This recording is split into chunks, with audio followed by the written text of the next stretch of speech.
할렐루야, 반갑습니다. 주님의 은혜가 풍성히 넘쳐나기를 소원합니다. 주님 은혜가 무엇으로 넘쳐나고 무엇으로 가득 찰 수 있을까요? 그것은 하나님의 말씀뿐입니다. 하나님의 말씀이 우리 가운데 있을 때에, 하나님의 말씀이 우리의 심령에 들어와서 자리할 때에, 또한 하나님의 말씀이 우리의 삶에, 우리의 심령 가운데에 와서 자리할 때에, 또는 채워질 때에 우리의 삶이 평화롭고 또한 만족함을 누리게 될 줄로 믿습니다.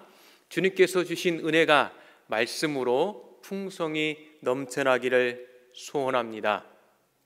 지금껏 우리가 성경의 땅에 나와 있는 그 지명들을 하나하나 살펴보고 있는데, 저는 사실 이스라엘을 생각하면 참 마음이 아픕니다.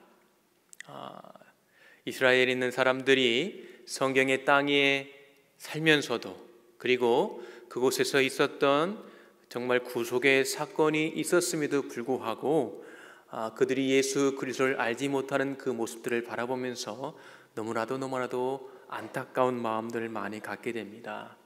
우리가 이스라엘 하면, 저도 지금 성경의 땅 그곳에서 이 성경의 지명들 하나하나 여러분들과 나누고 있지만, 저는 그 땅을 바라보고 그 땅에 있는 사람들을 바라보면서 많은 한국분들, 또 많은 세계의 많은 예수 그리스도를 믿는 자들이 그곳을 그냥 단순히 성지순례 그 이상도 그 이하도 아닌 그런 시각으로 바라보는 게 참 안타깝다라는 생각이 좀 들고요.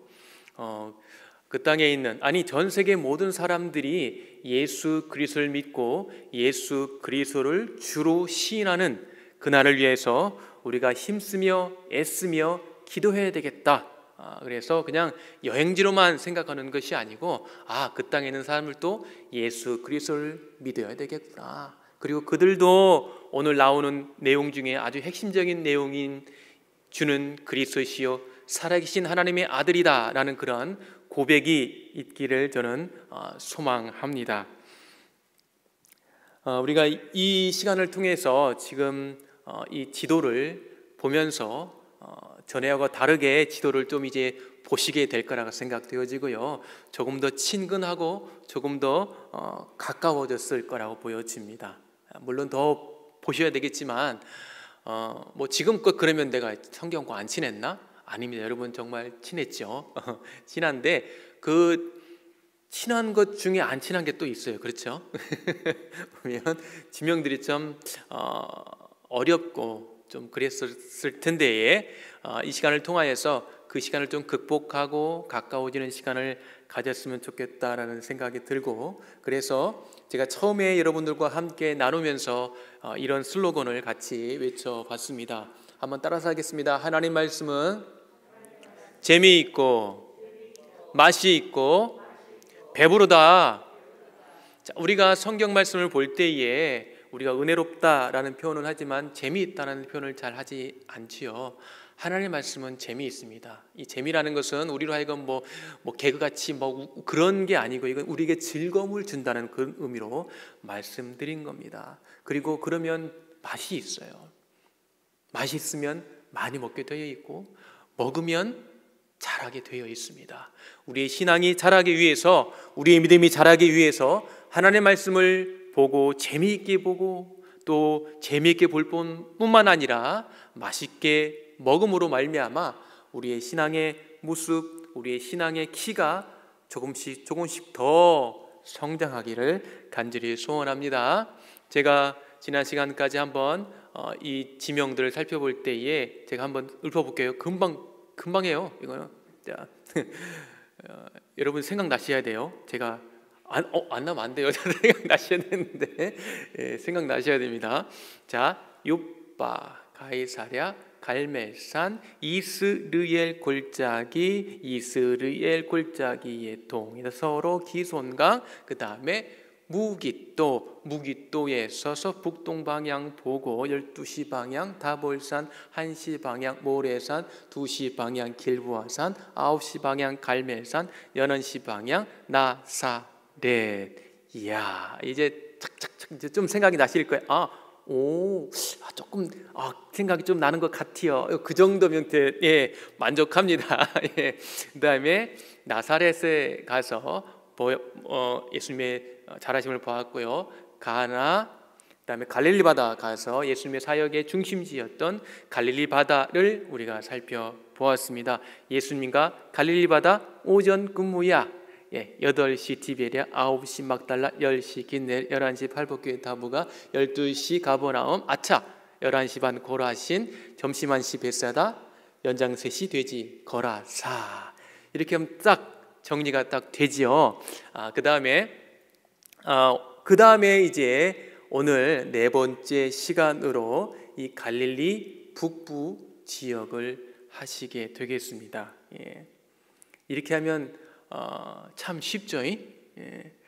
제가 하면 쉬워요, 그렇죠? 저랑 같이 하면 왠지 쉬운데 한번 해보세요. 그러면 좀 어려울 수도 있겠죠. 제가 이렇게 하는 이유는 지명을 자꾸 언급하고 자꾸 여러분들에게 말씀드리는 것은 익숙해지고 친숙해지도록 하는 거예요. 이건 굉장히 중요한 작업입니다. 우리가 성경을 볼 때에 익숙하고 친숙하면 한 번 더 보게 되어 있습니다. 그리고 귀가 쫑긋해지고요. 설교를 들을 때에 더 나에게 직접적으로 와닿는 느낌을 갖게 되실 거예요.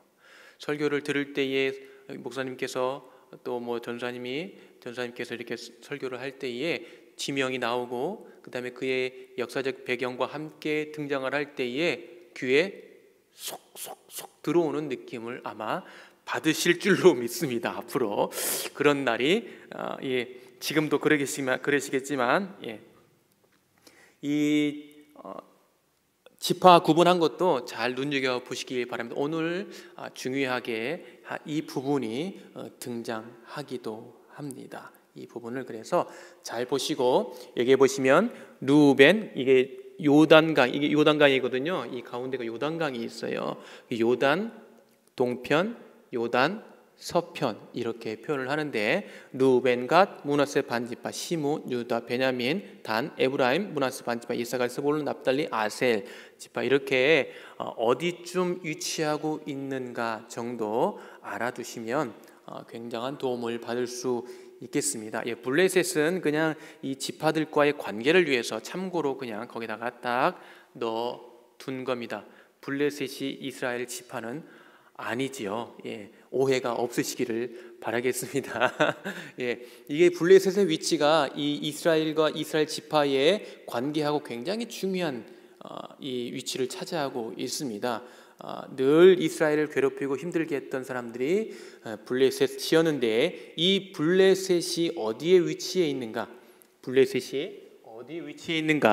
그리고 어느 지파하고 가깝게 있었는가? 이는 굉장히 성경의 정황을, 성경의 배경을 이해하는 데에 굉장히 중요한 역할을 하게 되어 있습니다. 그래서 블레셋이 저기쯤 있구나라고 보시면 될 것 같아요. 여기 보시면 붉은색으로 그다음에 하얀색 글씨로 되어 있는 부분이 바로 블레셋의 위치입니다. 블레셋의 5방백이 있는데요.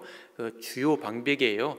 아스돗, 아스글론, 가사, 에그론, 가드라는 그러한 도시가 있는데 그 도시들은 나중에 여러분이 줌으로 들어오셔서 배우실 때에 다루게 될 겁니다. 예수님 시대의 통치 구분도 한번 잘 보시면 예수님께서 어디에서 이 주로 활동을 하셨는지 우리가 알 수 있고, 그럼에도 불구하고 유대인이신 예수님께서 유대인들이 잘 가지 않는 지역까지도 예수님께서 가셔서 활동하셨다라는 것도 같이 염두에 두시며 보시면 예수님의 그 영혼을 향한 열정이 얼마나 크고 대단했는지를 우리가 알 수 있습니다. 이 초록색으로 보이는, 연두색으로 보이는 지역들은 주로 이방인들이 거주하면서 살았던 지역들이에요. 이방인들이 많이 거주하면서 유대인들이 살던 지역에서 좀 벗어난 지역들이었고요. 예수님 시대 때에는. 그래서 이 지역들에서는 이방인들이 키우는 돼지나 그런 것들도 자유롭게 키울 수 있었다라는 것. 그래서 이 돼지가 등장했던 것은 이 초록색 지역에서였을 것이다라는 그런 정황을 우리가 파악해 낼 수 있겠습니다.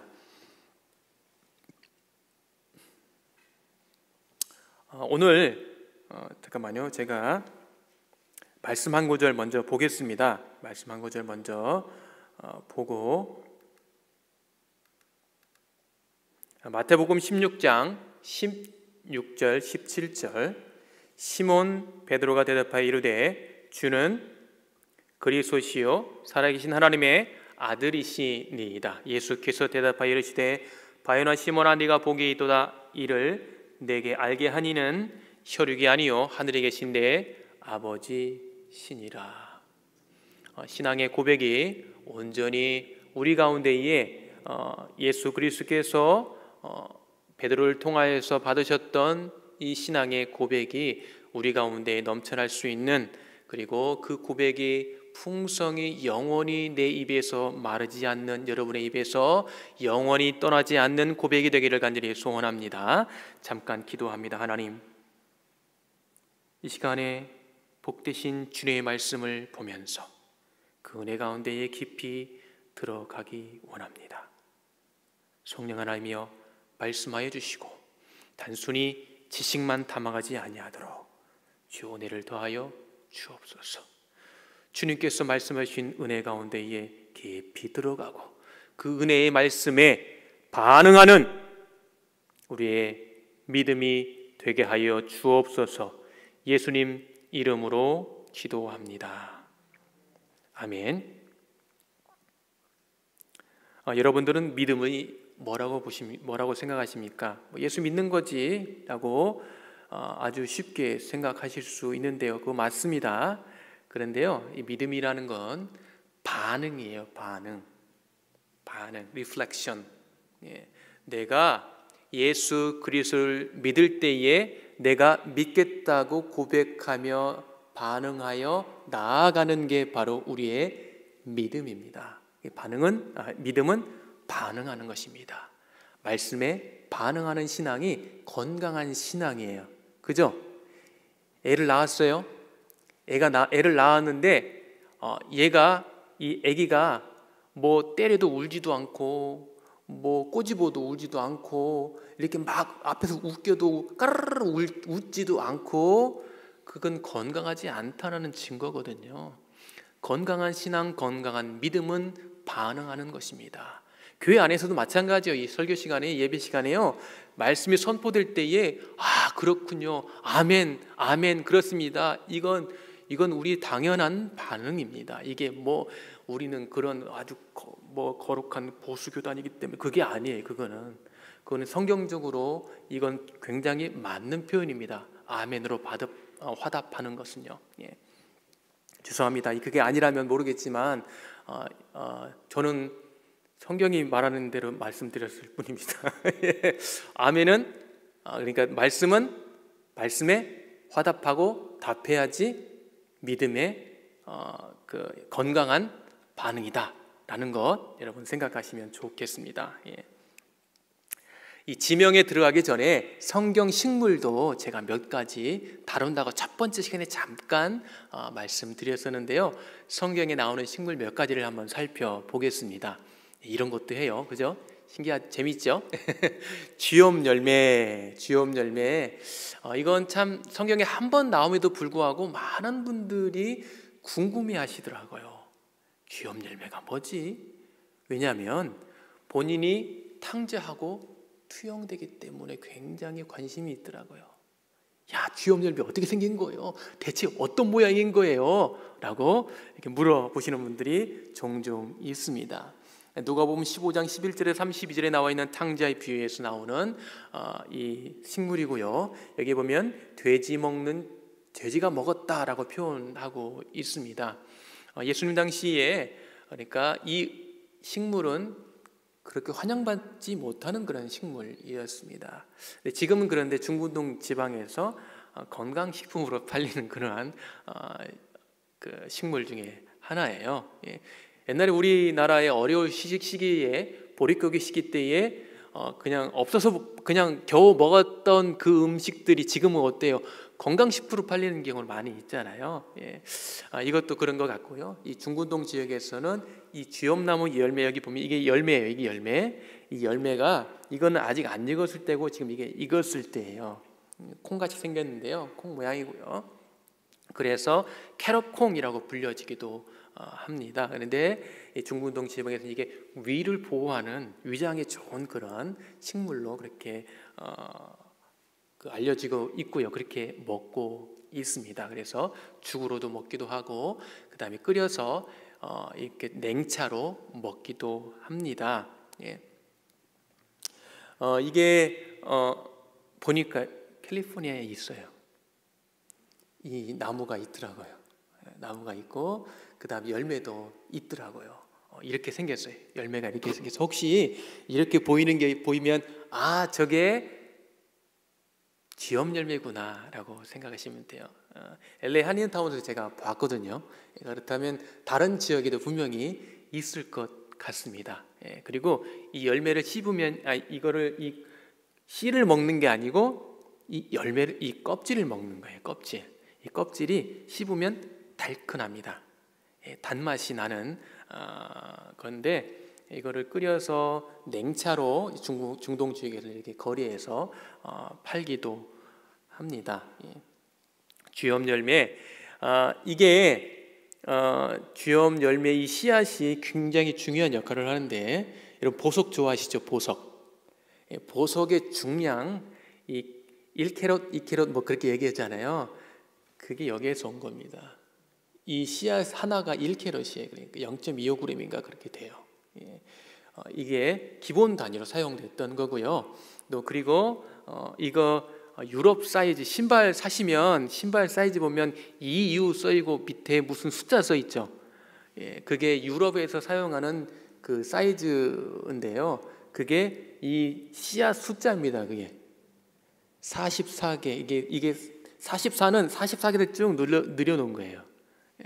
36이면 36개를 쭉 늘여놓은 거고, 유럽에서 사용했던 그런 그 중량 단위하고 그 다음에 길이 단위의 기본이 이 씨앗을 사용을 했다라는 것. 씨앗은 먹지 않습니다. 굉장히 단단합니다.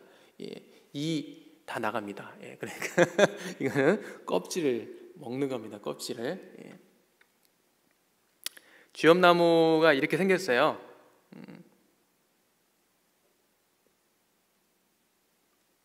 제가 이제 공부했던 그 학교 주변에서 제가 찍은 건데요. 지금 이 연두색으로 보이는 게 지금 익지 않았을 때의 모습이고요. 이제 익으면 진한 갈색으로 바뀌어집니다. 진한 갈색으로 바뀌어지고 지금 익어가고 있는 지금 것이고요.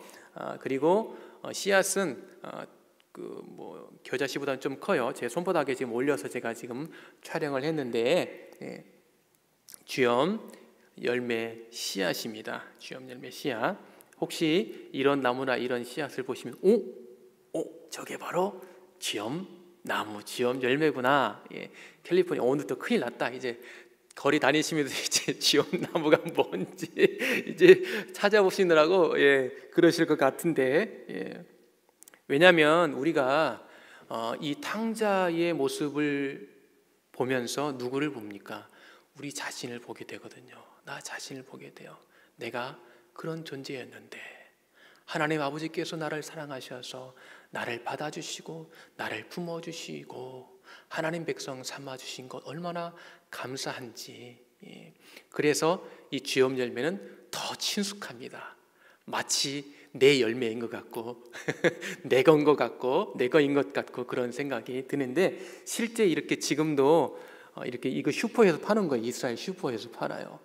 이걸 시럽으로 만들어서 또는 잼같이 만들어서 이렇게 팔고 있습니다. 22.9 셰켈이래요. 성경에 나온 세겔 단위를 지금 이스라엘은 화폐 단위로 쓰고 있습니다. 로뎀나무, 여러분 로뎀나무 들어보셨죠? 로뎀나무. 우리가 로뎀나무 하면 오해하는 게 뭐냐면 왠지 아름드리 나무에 엄청나게 큰 그늘을 가지고 있는 그런 나무로 생각하는데 그거는 오해입니다. 아니에요. 로뎀나무는 쌀이 나무 같은 거예요. 우리 한국에 쌀이 옛날에 빗자루 있죠, 빗자루. 옛날에 시골에서 보면 빗자루로 이렇게 사용했던 쌀이나무 같은 건데 실제 이것은 지중해 쌀이나무로 보시면 되겠습니다. 실제 이걸로 빗자루도 만들었다는 그런 기록이 있고요. 그래서 이게 지금 여기 욥기에서도 그렇게 표현했어요. 대쌀이 뿌리라고 표현되어 있는데 그렇게 번역이 됐어요. 우리나라 한글 성경에. 그게 바로 로뎀 나무입니다. 엘리야 선지자가 또 이세벨을 피해서 도망갔을 때 죽기를 원했던 그 나무로 등장하는 건데 이 광야 지역에서 이 나무조차도 사람의 생명을 보존해 주는 아주 유용하다라는 것, 하나님의 보호하심과 하나님의 인도하여 주심, 하나님의 생명을 얼마나 아끼시며 또 사랑하는 종의 생명을 얼마나 아끼시는가를 이 로뎀나무를 통하여서 우리에게 알려주고 있습니다. 또한 이 뿌리는 수추로 사용하기도 했답니다. 실제로 여기 보니까 시편에서 보니까 장사의 날카로운 화살과 로뎀나무 숯불이리로다. 그래서 불을 피울 때에 이 로뎀나무의 뿌리를 사용하기도 했다고 해요. 그래서 여기 보시면 이 나무가 이 꽃이 하얀색 꽃이 있고 노란색 꽃이 있는데 이 꽃이 굉장히 향기가 진해요. 굉장히 진해요. 그래서 이 옆에 가면 이 꽃이 피었을 때에 굉장히 향기가 좋더라고요. 이거 꼭 그 아카시아 꽃 같이 생겨 있죠. 생긴 거는 아카시아 꽃 같이 생겼고요. 이 꽃이 지면 또 다른 로뎀나무의 다른 형태인 노란색 로뎀나무도 있습니다. 노란색으로 되어 있는 것은 그러니까 형제, 로뎀의 형제라는 이름을 가지고 있어요. 이건 제가 살았던 집 근처에서 찍었던 건데 꼭 개나리꽃 같이 생겼어요. 저는 이 꽃을 보면서 고향의 향수를 달래기도 했습니다. 야, 개나리꽃 생각해서 로뎀나무 이렇게 하얀색 꽃과 그 다음에 노란색 꽃이다라는 것, 여러분이 생각하는 뭐 큰 아름드리 나무는 아니라는 것 잘 기억해 두시면 좋을 것 같습니다. 요단강도 한번 살펴보겠습니다. 요단강은 두 개의 단어가 합쳐진 그러한 이름이에요. 야라드라는 히브리어하고 단이라는 지명 이름하고 합쳐진 이름인데 단에서 내려갔다라는 의미를 가지고 있어요. 야르덴, 하야르덴이라고 이렇게 불려져서요. 헐몬산에서부터 사해 북단까지 251km 정도 되는 그러한 이스라엘의 최고 가장 긴 강입니다. 이 강은 헐몬산에서 시작한 샘, 스닐샘, 단샘, 헐몬샘에서 시작하는 스닐강, 단강, 헐몬강이 레바논에서 흘러오는 이온강하고 합쳐져 가지고 요단강을 이루게 되어 있습니다. 단이란 이름도 들어보셨을 테고 헐몬이란 이름도 들어보셨을 텐데 스닐이란 단어는 아마 지명은 들어보기 좀 익숙하지 않은 이름일 거예요. 그죠? 스닐 있죠. 스닐. 이게 성경에 나오는 거예요, 사실. 그래서 제가 근거를 여기다가 이렇게 써놨어요. 찾아서 이렇게 해놨습니다. 스닐과 헐몬은 같이 병행해서 사용되어졌던 지명이에요. 스닐, 시리온, 그 다음에 이 헐몬과 같이 연결되는 지명입니다. 그래서 스닐 성경에 나온다는 거 기억해 두시면 좋을 것 같아요. 그래서 샘이 솟아나는데 이 샘이 정말 퐁퐁퐁퐁퐁퐁 솟아납니다. 이따 단도 한번 살펴보게 되는데 이 요단이라는 그 단어에서 이 수원지가 어디인지 힌트를 주고 있는 거예요. 수원지는 바로 단이라는 것이죠. 이 세 개의 지역 스닐, 단, 헐몬 중에 가장 대표적인 곳이 단입니다. 그래서 요단, 그 단이 지명 이름이에요. 이 지명 이름, 단. 그래서 단에서 내려왔다라는 그런 의미를 가지고 있고요. 현대 관계 농업이 이루어지기 전에는 범람이 일어나곤 했습니다. 우기 때에 범람이 일어나고요. 지금은 이 주변에 대단히 농업단지가 형성되어졌고 그래서 물이 수량이 많이 줄어 있는 상태입니다. 그래서 이 요단강을 보면서 한국 분들이 대부분 첫 마디가 에게 그래요. 너무 좁아가지고 그래서 막 여기서 이 이스라엘 쪽에서 뛰어서 이 도움 닫게 해가지고 펄짝 뛰면 마치 요르단으로 넘어갈 수 있을 것 같은 굉장히 좁습니다. 그래서 그런 생각을 갖기도 하는데 사실 우기 때는 상당히 물량도 많고 그 우기 때에 이스라엘 백성들이 요단강을 건넌 겁니다. 우기 때에 물이 많을 때에 건넜어요. 물이 어느 정도 많았냐 이렇게 많아요. 이게 1935년도에 이게 촬영한 사진인데요. 이 사진이 바로 요단강이 범람해서 여리고 앞에 근처까지 이렇게 물이 이렇게 범람해서 많이 있는 이런 시기에 이스라엘 백성들이 요단강을 건너게 되었습니다. 성경에도 분명히 그 시기가 물이 많았던 시기라고 성경은 기록해 주고 있습니다. 물도 별로 없는데 이거 건너는데 뭐가 문제라고 생각할 수 있겠죠. 그렇지 않습니다. 성경의 정확하게 그 시기와 그 다음에 물이 많았던 시기라는 것을 분명하게 기록해 주고 있습니다. 자, 우리 겨자 궁금하죠? 겨자. 이 겨자씨는 작다라는 의미입니다. 우리나라 속담 중에 깜짝 놀라면 뭐라고요? 간이 콩알만해졌다라는 그런 표현을 합니다. 그것은 콩보다 작은 거 있습니까? 없습니까? 많아요. 콩보다 많아요. 그런데 일반 사람들이 흔하게 그리고 쉽게 이해하기 편하도록 간이 콩알만해졌다라는 표현을 사용하고 있는데 겨자씨도 마찬가지입니다. 예수님 시대 때도 마찬가지지만 지금도 이 겨자는 온 들녘에 지금 3월, 4월 달에는 온 들녘이 노랗게 핍니다. 마치 이게 지금 어디 같아요? 제주도 같지 않습니까? 이스라엘이에요. 이 겨자 꽃이 피어 있는 겁니다. 우리나라 유채꽃하고 비슷하고요.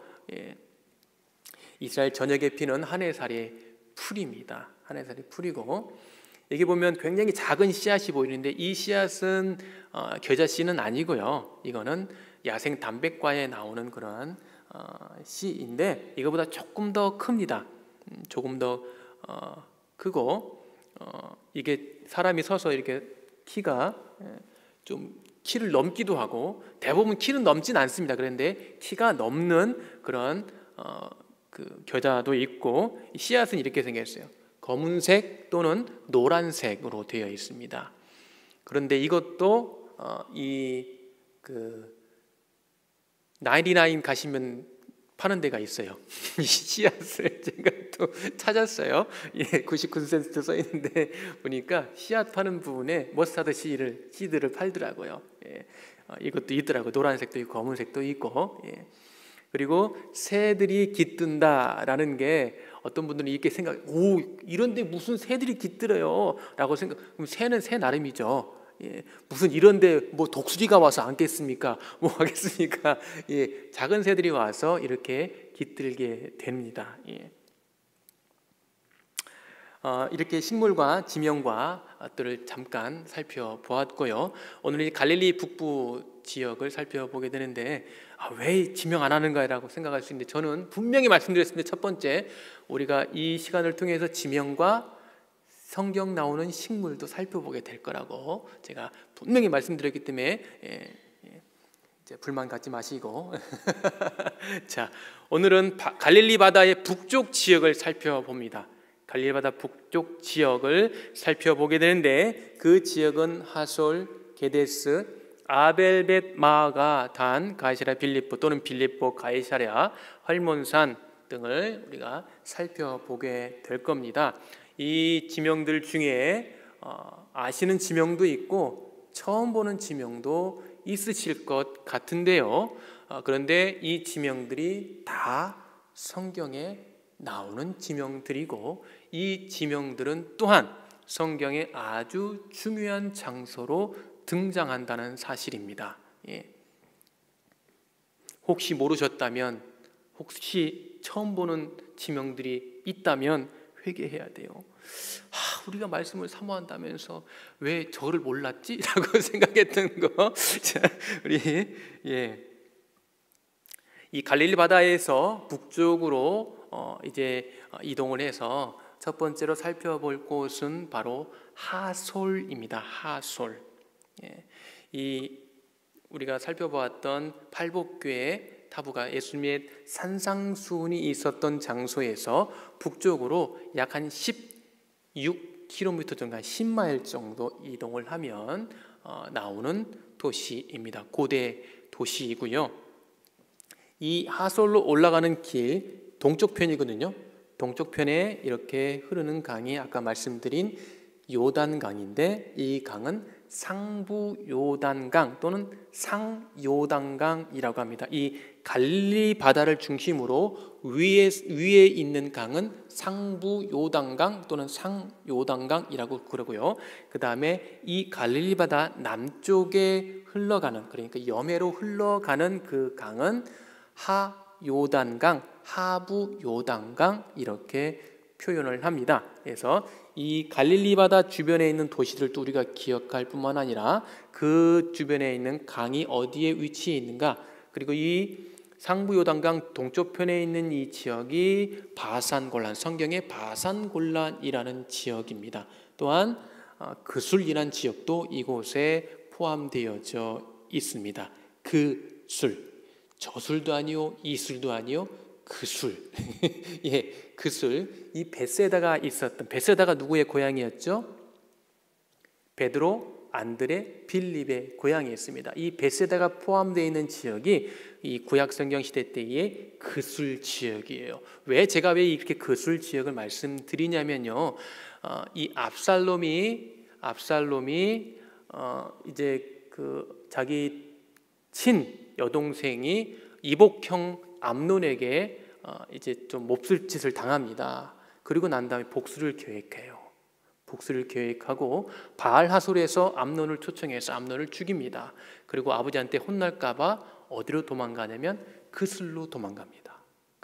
그술이 이쪽 지역이에요. 이쪽 지역. 갈릴리 북동쪽에 자리하고 있는 이 지역이 그술인데 왜 거기로 간 줄 아세요? 거기가 외갓집이에요. 어머니 출신이 여기 출신이에요. 그술 출신입니다. 그래서 외갓집으로 성경에 보면요, 잘못하면요 어디로 도망가냐면 대부분 다 외갓집으로 도망가더라고요.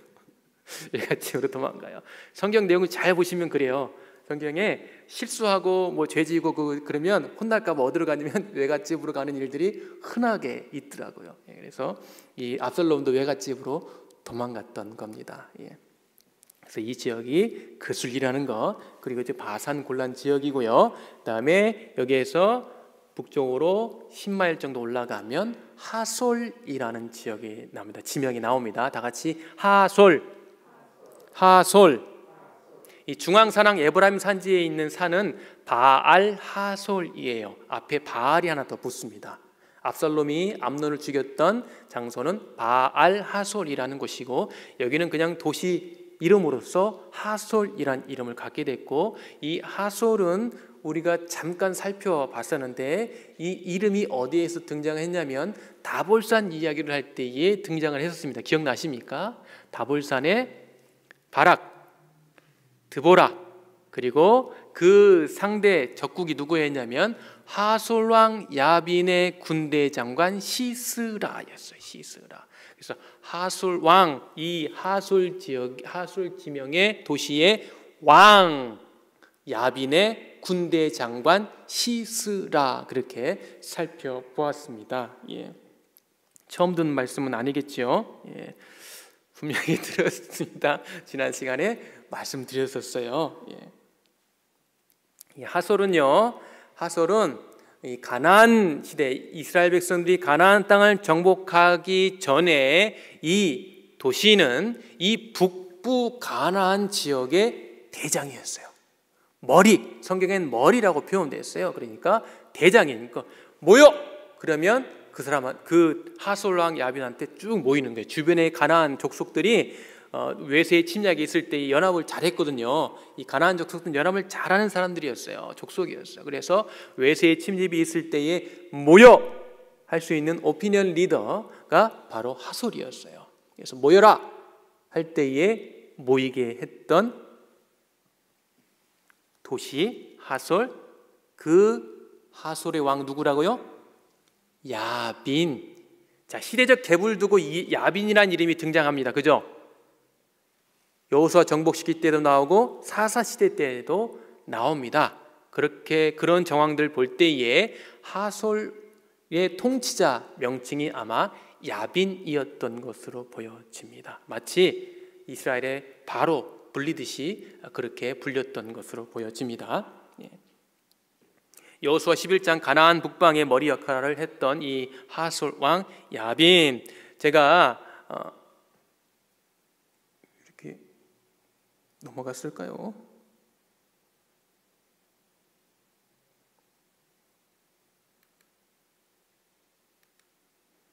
조금 이게 제가 한 컷에 이것을 다 담으려고 하니까 조금 어려움이 있었습니다. 좀 글씨도 좀 작다라는 좀 생각이 들지만 그럼에도 한번 참고로 제가 좀 설명해 드릴 테니까 말씀에 좀 참고해서 보시면 되겠습니다. 여호수아가 가나안 북부 지역을 북쪽 지역을 정복할 때에 하솔 왕 야빈이 이 소식을 듣고 마돈 왕 요압과 시므론 왕 악삽 왕과 및 북쪽 산지와 긴네렛 남쪽 아라바 평지와 서쪽 돌의 높은 곳에 있는 왕들과 동쪽과 서쪽의 가나안 족속과 아모리 족속과 헷 족속과 브리스 족속과 산지의 엽수 족속과 미스바 땅 헤르몬산 아래 히위 족속에게 사람을 보내 다 모여라고 했던 거예요. 어디로? 메롬 물가라는 곳이에요. 여기 지금 보면 이곳이 메롬 물가, 이 갈릴리 바다 이쪽 북서편에 자리하고 있는 메롬 물가라는 곳에 모이게 했는데, 여호수아가 모든 군사와 함께 이렇게 메롬 물가에 가서 갑자기 습격할 때에 라고 이렇게 말씀하고 있습니다. 그래서 여호와께서 그들을 이스라엘 손에 넘겨주셔서 승리하게 되는 거예요. 자, 하나님께서 개입하신 전쟁이 승리하게 해요. 구약 성경에 나오는 모든 전쟁의 역사를 바라보게 되면 누가 개입해야 된다고요? 여호와 하나님이 개입하셔야지 그 전쟁에 승리할 수 있는 것이죠. 우리가 이 세상의 삶을 살아갈 때에 우리에게 승리를 선포하게 하시는 분, 그 하나님을 바라보며 나아갈 때에 우리에겐 참 빅토리, 참 승리가 오게 될 줄로 믿습니다. 이렇게 모였던 이 물가에, 이 메론 물가에 이렇게 사방에서 이 빨간색으로 보이는 게 다 이제 가나안 벽속이거든요. 이 북쪽 지역에서도 왔어요. 와가지고 다 모였는데 여호수아 군대가 가가지고 습격을 하게 됩니다. 그리고 이 메론 물가에서 승리해요. 승리하고 여기 쫓겨납니다. 이 가나안 족속들이 다 도망가요. 그리고 다 쫓아갑니다. 다 쫓아가서 진멸하고 그 다음에 내려와서 하솔로 내려와서 하솔을 파괴하고 그 다음에 그것을 불을 지르게 됩니다. 하나님께서 개입하신 이 승리의 결과물로 이 북쪽 지역의 패권을 여호수아가 가져가게 된 거죠. 자, 이스라엘 백성들이 가나안 땅에 들어왔습니다. 가나안 땅에 허리를 쳤어요. 여리고와 아이성을 치면서 허리를 치고 그 다음에 중앙 지역, 남쪽 지역을 정복합니다. 그리고 북쪽 지역에 와서 북쪽 지역까지 정복함으로써 이제 이 가나안 땅의 정복 사업이 마쳐지게 되고 그 다음에 각 지파별로 각 땅을 분배해서 나누어 주게 됩니다.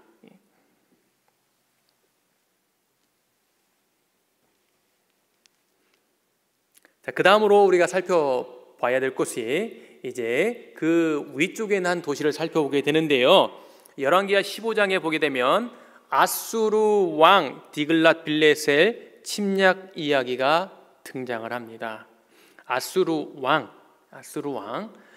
이건 아직 북이스라엘이 멸망하기 전입니다. 이온, 아벨벳 마아가, 야노아, 게데스, 하솔, 길르앗, 갈릴리와 납달리 온 땅을 점령, 백성을 사로잡아 아수르로 옮겨갔다라는 그런 성경 구절이 있습니다. 여기에 등장하는 북쪽 지역의 하솔이라는 그 동네가 이렇게 등장을 합니다. 그리고 여기에 이온, 아벨벳, 마아가 이런 도시들이 등장하게 되는 거죠. 결국에는 이 디글랏 빌레셋을 이어서 왕이 됐던 살마네셀에 의해서 북이스라엘은 완전히 주전 722년경에 멸망하게 됩니다. 하솔에서 다음 북쪽으로 이동을 해서 살펴보는 것은 아벨벳 마가. 이건 좀 생소하죠? 한번 따라서 하겠습니다. 아벨벳 마가. 아벨벳 마가. 이 북쪽 지역에 하솔이 중심 요충지, 군사 요충지라면 이거는 아벨벳 마가는 최전방 요새입니다. 최전방, 그러니까 북쪽에 최전방 요새예요. 여기 위에 이제 이온이 있고 그 다음에 아벨벳 마가거든요. 이거 굉장히 군사적으로 중요해요. 성경의 그 역대기나 열왕기 상하를 보게 되면 굉장히 중요한 장소로 가끔 이렇게 툭툭툭 튀어져서 나오게 되는 지명입니다. 그 주변을 살펴보시면 여기 이제 헐몬산이 자리하고 있어요. 헐몬산, 이쪽에 골란고원이고요. 골란고원은 성경의 바산 골란을 의미합니다. 그리고 이쪽은 현대 이 시리아, 그 다음에 성경 시대 때에는 아람이라는 사람들이 살았던 곳입니다. 지금 시리아 땅이 아람 족속들이 살았던 곳이라고 생각하시면 되겠습니다. 예. 아벨벳 마가는 사무엘하 20장에 다윗과 관련돼서 나오기도 하고요. 그 다음에 열왕기상 열왕기하에 북쪽 지역의 어떤 전쟁의 역사를 기록하면서 등장하는 장소입니다. 아벨벳 마가. 여기에서 최근에 2017년도에 이런 그 얼굴이 발견되는데 이게 아람의 왕의 얼굴일 수도 있고 아합 왕의 얼굴일 수도 있고라는 아직 뭐 확정이 되지 않았지만 그 당시의 모습을 보여주는 거고요. 그리고 이곳은 아벨벳 마가 주변을 살펴봤어요. 제가 올라가서 직접 촬영한 영상인데 이곳을 통하여서 북쪽 지역에서 아주 중요한 장소였구나라는 것을 가서 확인할 수 있겠습니다. 남쪽 지역에 호원이 다 보이는, 그래서 이쪽 북쪽 지역에 군사적으로 굉장히 중요한 지역이고, 그 다음에 동쪽에는 헐몬산과 골란고원이 쭉 아주 펼쳐져 있습니다. 이 골란고원은 헐몬산에서부터 남쪽 이 갈릴리 바다 남단까지 이어지는 한 60km가 넘는 아주 긴 그러한 고원입니다. 예. 아벨벳 마가에서 발견된 두상인데, 여기 캘리포니아에 있는 그 아주사 퍼스픽트 있죠. 거기 발굴팀이 와서 발견한 거예요. 그 팀이 가서 그 발굴한 건데요. 이스라엘 팀하고 같이 해서 9세기 때에 있었던 그 당시의 귀족 또는 왕의 두상인 것으로 보여집니다. 신기하죠. 이런 것들이 발견되고 막 그러고 이걸 통해서 성경의 내용들을 뒷받침해 주니까 참 재미있습니다. 그리고 그 다음에 살펴볼 곳은 바로 게데스라는 곳이에요. 다 같이 게데스.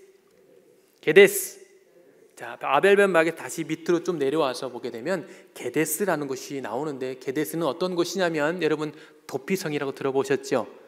도피성은 참 독특한 고대 법임에도 굉장히 독특하고 인권을 존중해줬던 아주 훌륭한 법입니다. 지금으로도 아주 손색이 없는 그러한 훌륭한 법을 하나님께서 제정하셨죠. 너희를 위하여 성읍을 도피성으로 정하여 그릇 살인한 자로 그리로 피하게 하라. 이는 너희가 보수할 자에게 도피하는 성읍을 삼아 살인자가 회중 앞에 서서 판결을 받기까지 죽지 않게 하기 위함이라. 정당한 판결이 있기 전까지 피할 수 있도록 마련해 주신 이 도피성이 민수기, 신명기 두 번 나오죠. 그다음에 여호수아에 여러 번 반복해서 보여주고 있는 것입니다. 이 도피성이 요단 동편의 3개, 요단 서편의 3개. 요단 동편에는 바산, 골란, 길앗, 라못, 그다음 베셀. 요단 서편에는 게데스, 세겜, 헤브론. 이래서 이 6개의 도피성을 두었습니다. 도피성의 위치를 보게 되면 이게 도피성이 아무데나 중구난방으로 만들지 않았다는 것을 알 수 있습니다.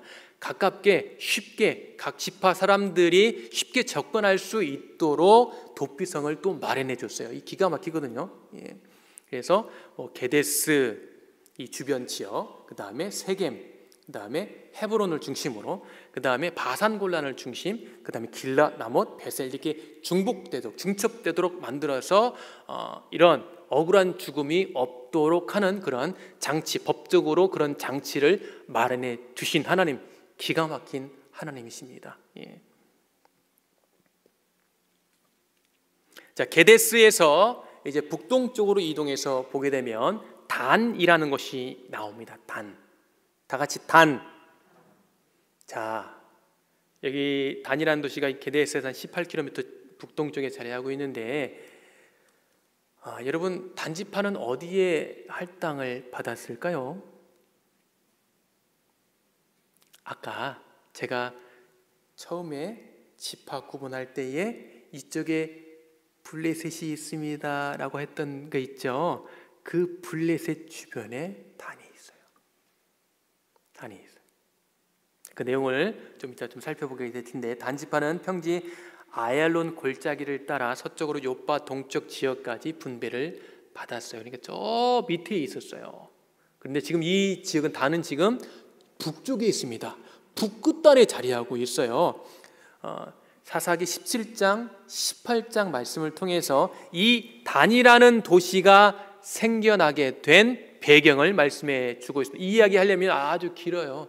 미가라는 사람도 나오고, 선지자 미가가 아니고 에브라임 사람 미가라는 사람이 나오고요. 이 미가라는 사람이 이제 그 은으로 만든 신상을 만들고 그에게 또 개인 제사장도 들여놓고, 그런 상황, 그런 배경 하에 단지파 사람들이 그들이 땅을 제대로 분배받지 못했다라고 이렇게 표현하고 있어요. 여기 보면 그때의 이스라엘의 왕이 없었고 단지파는 그때 거주할 기업이 땅을 구하는 중이었으니 이는 그들이 이스라엘 지파 중에서 그때까지 기업을 분배받지 못하였다. 분명히 여기 단지파 여기 쪽이거든요. 빨간색 이 부분이거든요.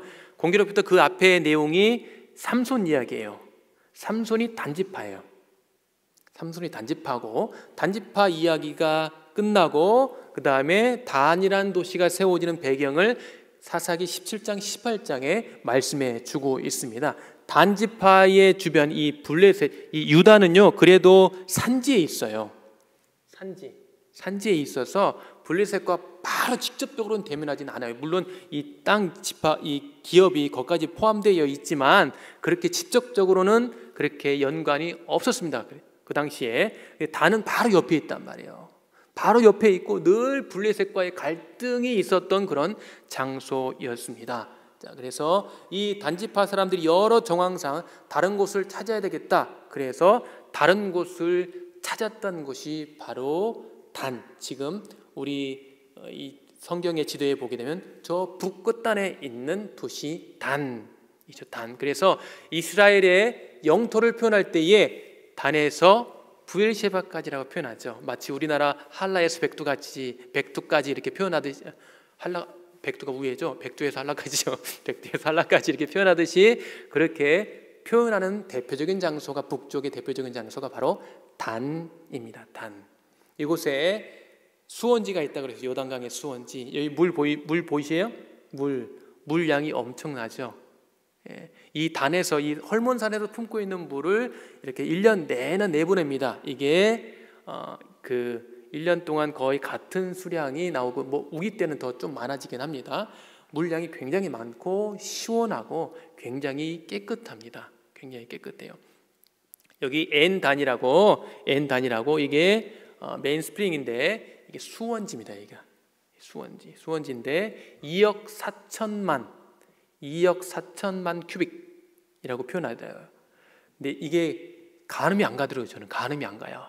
그런데 1m, 가로 세로 1m, 높이 1m 되는 드럼 세탁기가, 쉽게 생각하면 1m인 드럼 세탁기가 2억 4천만 대가의 분량의 물이 나온대요. 여기에서 감이 안 오죠, 그것도. 2억 4천만 대를 세우는 거예요. 그만큼 물이 엄청난 양이 솟아 나온다는 거. 예. 단을 둘러보게 되면 굉장히 이런 곳, 이스라엘하면 웬 광야만 있을 것 같고 사막 같은 데만 있을 것 같지만 이 북쪽에 가게 되면 전혀 다른 곳이 있습니다. 자, 이렇게 좋은 환경을 가지고 있는 이곳, 원래 이름이 라이스라는 이름을 가지고 있었어요. 그리고 이 단지파가 정탐을 해서 보니까 너무너무 좋거든요. 그래서 뺏어야 되겠다. 그래가지고 올라가면서 그 미가집에서 뭐 그 단상도 가져가죠. 제사장도 데려가 버리죠. 그리고 이곳에 와가지고 땅을 뺏어 버립니다. 이 라이스 사람들 다 쫓아내고 이곳에 자기네 지파 이름을 따서 단이라는 지명을, 도시를 세우게 되었던 겁니다. 예. 그런데 이 단이라는 것은 이 북이스라엘 왕국 시대 때의 타락의 장소였어요. 왜요? 여로보암이 더 많은 지파가 자기에게로 왔고, 그랬음에도 불구하고 더 땅도 좋고요, 더 땅도 넓어요. 그런데 남유다로 자꾸 사람들이 내려갑니다. 자기 백성들이 내려가요. 왜냐하면 예루살렘 성전이 남유다에 있으니까 자꾸 내려가. 그러니까 두려웠어요. 자기 백성을 빼앗기는 게 두려웠습니다. 그래서 단과 베델에 단을 쌓고 거기에 금송아지를 만들어 놓고, 자, 여기 봐라, 이게 바로 우리를 애굽 땅에서 구해낸 하나님이야, 가지마, 이제 여기 있어 라고 만든 게 바로 이 단에 있는 단이에요. 단이네요. 단에 있는 제단이에요. 그리고 베델에도 만들었고요. 여기 실제로 지금 그 유적지가 남아 있고요. 그 유적지가 주전 2세기 3세기까지도 사용을 했습니다. 그런데 하나님을 섬기는, 하나님께 예비하는 예배의 장소가 아니었어요. 하나님을 거스르는 그런 우상을 섬기는 장소였던 것이죠. 여기 보면 산당도 보이고 제사장 방도 보이고요. 여기 뭐 여로보암 시대 때의 금송아지 시대 아까 보던 사진 장소가 바로 이 장소입니다. 그리고 여기에 가나안 시대 때의 성문, 아브라함 시대 때의 롯 조카 롯이 잡혀갔을 때에 쫓아와서 용병과 함께 쫓아왔을 때 단을 지나거든요. 그래서 호바 왼쪽 지역까지 가서 롯을 데려오게 됩니다. 근데 이 단을 지나요. 근데 이 단이 등장하는 게 후대에 아마 기록해서 이 이름은 집어넣어진 것 같습니다. 그리고 이스라엘 왕국 시대 때의 성문이 보이고요. 여기에서 우리에게 재미있는 아주 좋은 소스를 보여주는데, 이스라엘의 많은 고고학자들이 다윗과 솔로몬의 실존 인물이었다는 것을 부인합니다. 신기하죠? 유대인들인데, 자기네 역사인데, 성경에 나오는데 안 믿어요. 그런데 그것을 뒤집는 아주 중요한 발견이 있었는데, 여기에서 이런 비문이 발견됐어요. 이게 승전비. 누가 옛날에 막 전쟁에서 승리하면 어때요? 승전비 딱 만들어내고 내가 싸웠어, 이겼어, 그런 거 막 해놨잖아요. 아람이 늘 이스라엘에 조공바치고 힘이 없었어요. 다윗 시대 때부터. 그랬는데 이게 북이스라엘과 나눠주고 남유다로 나눠지니까 한번 해볼 만하거든요. 전쟁을 했어요. 승리했습니다. 이겼어요. 이겨가지고 그 승전비를 이렇게 기록해 놓았어요. 기록해 놓았는데 거기에 어떤 말이 나오냐면, 이 노란색 있는 부분이 나오는데 이게 베이트 다비드라는 말이 나와요. 베이트 다비드. 그게 다윗의 집, 다윗의 가문이라는 말이거든요. 이것을 통해서 다윗의 이름이 성경 밖에서 등장하는 아주 중요한 유물이에요. 이게 성경 밖 자료로서. 그래서 이 다윗의 실존에 대한 그러한 할 때에 반박하는 아주 중요한 자료입니다. 기가 막히죠. 이런 것들도 발견됐어요. 그래서 여기에 보면 이게 열왕기하 8장과 연결되는 이 비문의 내용이 열왕기하 8장과 연결이 돼요. 여기 하사엘도 나오고요. 여기 나라는 표현이 하사엘이에요. 하사엘, 아람 왕 하사엘. 그다음에 하다드, 신 이름이고요. 이게 이제 나중에 이제 바알이라고 불려지는 신이에요. 하다드가. 그리고 아합의 아들 요람이라는 단어가 나와요. 아합의 아들 요람. 그다음에 여호람의 아들 아하시야라는 표현이 그대로 나옵니다. 성경에 이 표현들이 그대로 있어요. 아합의 아들 요람, 여호람의 아들 아하시야라는 표현이 성경에 나와 있습니다. 기가 막히지 않습니까? 성경 외에 이런 게 기록되어 있어서 우리에게 알려주는 것 기가 막힙니다. 이 텔단에서 우리가 하나 또 배울 수 있는 게 뭐냐면, 여기 보게 되면 이게 이스라엘 성문 쪽에 있는데요, 왕의 보좌와 장로의 자리가 있어요. 왕의 보좌, 그 다음에 장로의 자리가 있는데, 이게 우리가 이스라엘의 어떤 정치 형태, 그 다음에 재판 형태를 이해하는 데 굉장히 중요한 역할을 합니다. 우리는 왕하면 어때요? 왕하면 구중궁궐 아주 깊은 곳에서 신하들하고만 있으면서 뭐 신하들이 보고하면 그래 그렇게 생각하는데, 사사시대 때부터, 아니 그 이전부터 이 재판하는 자들이 어디로 나아가냐면 성문 밖으로 나갔어요. 마을 밖에 성문에 나가서 이 정치 행위와 그 다음에 판결 행위를 했는데, 그게 법적 효력을 갖는 거였어요. 법적 효력을 갖는 거. 이게 성문 앞에 왕의 보좌가 자리가 있어요. 그 다음에 그 옆에 장로들이 같이 자리했었고요.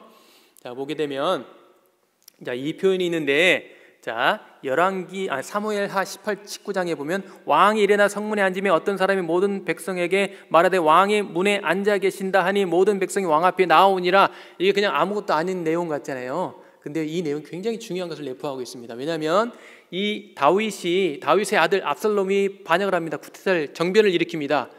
그리고 난 다음에 압살롬 죽어요. 그리고 이제 다윗이 왕권을 복귀했다는 그런 선포와 같은 행위예요. 이게 성문 앞에 나아가 앉아 있는 게. 왜냐하면 보통 왕들이 나아가서 백성들을 대면했거든요. 직접 대면했습니다. 그리고 솔로몬의 지혜로운 재판도 이런 맥락에서 이해를 해야 될 것 같아요. 두 창기가 와서 이 아이가 누구 아이인지 좀 판결해 주십시오라는 내용이 나오죠. 우리는 혹시 그 이야기를 우리는 그냥 동화 속 이야기처럼 이해하고 있지는 않은지요. 그런데 이 당시에 이 정치 행위, 판결 행위를 이해하면 딱 이해할 수가 있어요. 그랬었구나. 왕이, 물론 여기 이제 성문 앞에 나갔다는 표현은 없습니다. 그런데 왕이 직접 백성들 앞에 나아가고 그 백성들이 나와서 왕에게 직접 자기 신원, 자기의 어떤 그런 민원들을 왕 앞에 아뢰게 되는 내용들이 이렇게 등장을 합니다. 그러면 그 이야기가 그냥 옛날 꽃날 어떤 신화 같은 이야기로 이해가 되지 않을 수 있는 거예요. 역사적 사실로 우리가 볼 수 있는 시각이 될 수 있습니다. 굉장히 중요한 것을 가져다주는 의미 있는 장소입니다. 그리고 룻기서에 보게 되면 보아스가 성문으로 올라가며, 보아스가 이 고엘이라고 기업 물을 자의 그런 그 앞에 순번이 있는 사람을 포기시키게 하기 위해서 나아가서 성문에, 그 이야기는 아주 좀 복잡한데 좀 긴데, 보아스가 누구하고 사랑하죠? 룻하고 사랑해요. 그래서 둘이 결혼을 하려고 하는데, 그 당시는 법적으로 이게 순서가 맞아야 돼요. 이게 계대 결혼이라고, 이게 그 기업 물을 자의 순서가 맞아야 되는데 보아스의 순서가 아니었어요. 보아스는 1순위고 0순위가 있었어요. 그래서 그 사람을 포기시키기 위해서 성문으로 가는 겁니다. 그래서 거기서 포기시키게 합니다. 그게 법적 효력을 갖는 행위였습니다. 그래서 성문 앞에 왕의 자리가 있었다. 그리고 이것은 법적 효력을 갖게 하는 어떤 행위였다라는 것을 알 수 있고요. 이 단에서 동쪽으로 4km 떨어진 곳에 있는 곳이 가이사랴 빌립보입니다. 가이사랴 빌립보. 이곳은 예수님 당시에 판이라는 그리스 신을 섬겼던 장소입니다. 판. 그래서 지금 이름은 그곳이 파니아스라는 그 이름이 이제 아랍식 발음으로 바뀌어서 바니아스라는 이름을 갖게 되는데요.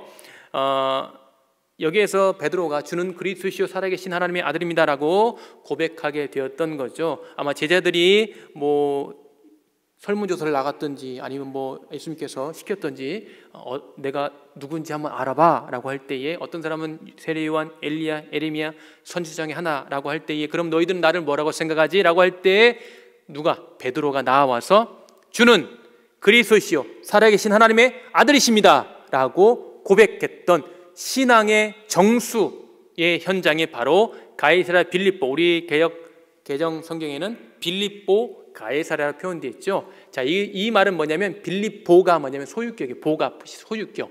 빌립의 가이사랴라는 것이에요. 우리 가이사랴 했잖아요.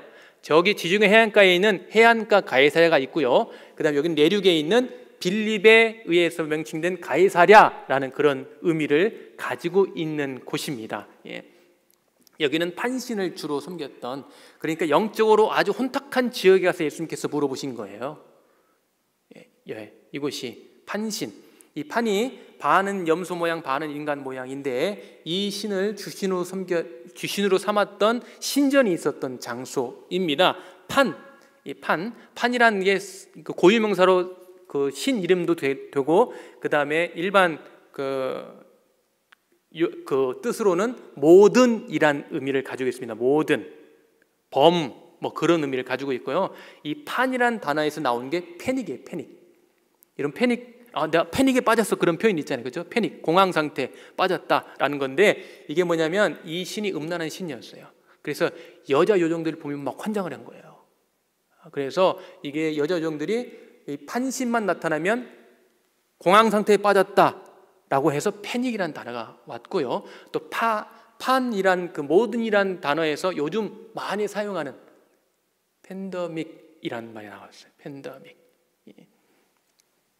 여자 요정들 이 음란함이 있는 그런 이곳에서 예수님께서 베드로를 통하여 신앙의 고백을 이끌어 내셨습니다. 이 가이사랴 빌립보는 가이사랴 빌립의 통치 지역에 있었던 곳이었어요. 그리고 이 지역에 그 신전이 제우스 신전, 그 다음에 이 신의 뭐 이름이 있는 그곳에 가게 되면 뭐 아우구스트 신전, 판신 그로토, 판신과 ним프들의 뜰, 제우스 신전, 뭐 네메시스의 뜰, 염소들의 무덤, 그다음에 판신전 등이 이렇게 자리하고 있는데, 거기에서 베드로를 통하여 뭐라고? 여러분 시작. 이건 굉장히 중요한 고백이죠. 누가복음과 마가복음은 한 번 이거를 나누어서 고백을 하고 있는데요. 여기 마태복음은 한꺼번에 지금 고백을 하고 있는 내용을 기록해 주고 있습니다. 주는 그리스도시요 살아계신 하나님의 아들이십니다라고 이런 고백을 하게 되었던 겁니다. 그리고 그 뒤편에 있는 산이 헐몬산, 다 같이 헐몬산. 자, 헐몬산이 우리 많은 학자들이 변화산으로 여겨지고 있는 곳입니다. 변화산이 뭐 다볼산이라 하는데 다볼산이 너무 작아요. 너무 낮아요. 헐몬산이 2814m입니다. 백두산이 2740m예요. 백두산보다 더 높습니다. 이 헐몬산이. 물론 여기 캘리포니아에 높은 산 많죠. 캘리포니아에는 뭐 비길 수가 없겠지만 그곳에선 굉장히 가장 높은 산이고 우리나라 백두산보다 높은 산이라는 거. 자, 그래서 마태복음에 보면 예수님께서 변화될 때에 어떤 산에 오르냐면 높은 산에 올라가셨다라고 표현하고 있어요. 높은 산. 그리고 그들 앞에서 변형됐다라고 표현을 하고 있습니다. 그래서 신학적인 내용들은 다음에 기회가 되면 또 말씀드리도록 하겠습니다. 그래서 헐몬산, 변화산. 이 헐몬산에서 나오는 물이 바로 요단강의 수원지다라는 것 기억해 두시면 좋을 것 같습니다.